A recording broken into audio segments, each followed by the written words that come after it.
Alright, welcome back to a brand new video on the target individual program experience.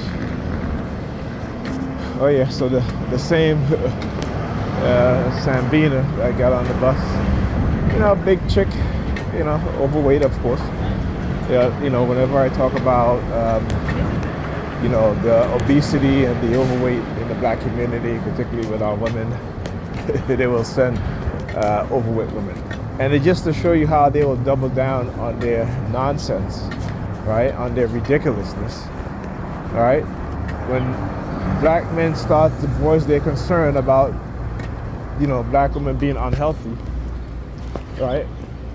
Not only in their appearance, in terms of being overweight and obese, in which 4 out of 5 black women in America are either overweight or overweight, all right? Or obese, right? And that's a lot, right? And their whole mindset is that, well, you should accept us the way we are. But yet, they will never accept a black man for who he is. They will always try to change you based on their ideals, based on what it is that they want you to be. But yet, if you try to change them, they'll tell you, they'll tell you that that you don't love them because you're trying to change them. And again, when black men are saying, okay, listen, join the gym, work out, because I'm telling you, you never hear a black man say, an obese black man say, oh, he wants a woman with a 6-pack,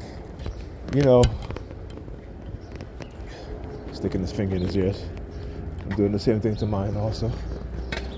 Right? You'll never hear a black man say, oh, I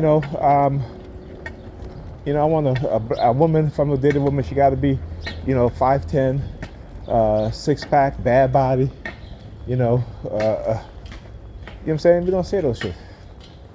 But you'll see an obese woman say, well, if I gotta date a man, he has to have a 6-pack, he has to be in shape, he has to be good looking, he has to have all the stuff, 6 figures, 6 inches or more, and so forth, right? This is what they say all the time. We hear it every single day as black men, every single day. And I posted a video of a black woman who said that black women don't give a shit about how black men feel and what they think. And she was absolutely right. She was absolutely right.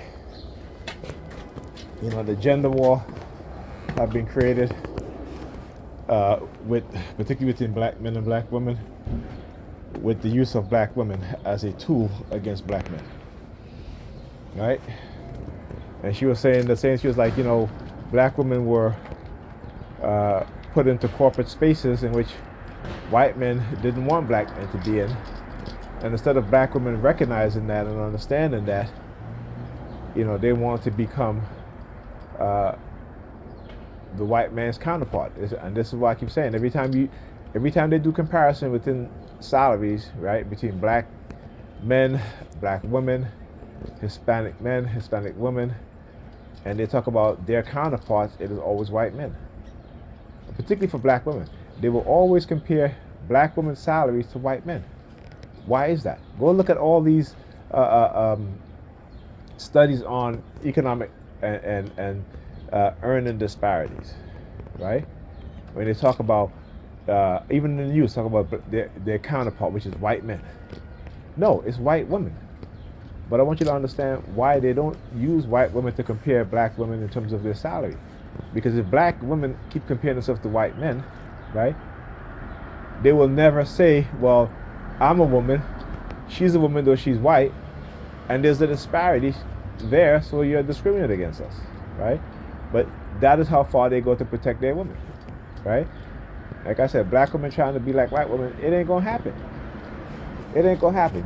Go do the research of what I just talked about. You look at the salary comparison. They always say the counterparts for black women are white men in terms of salary earnings, right? Okay, talk to you guys in this video.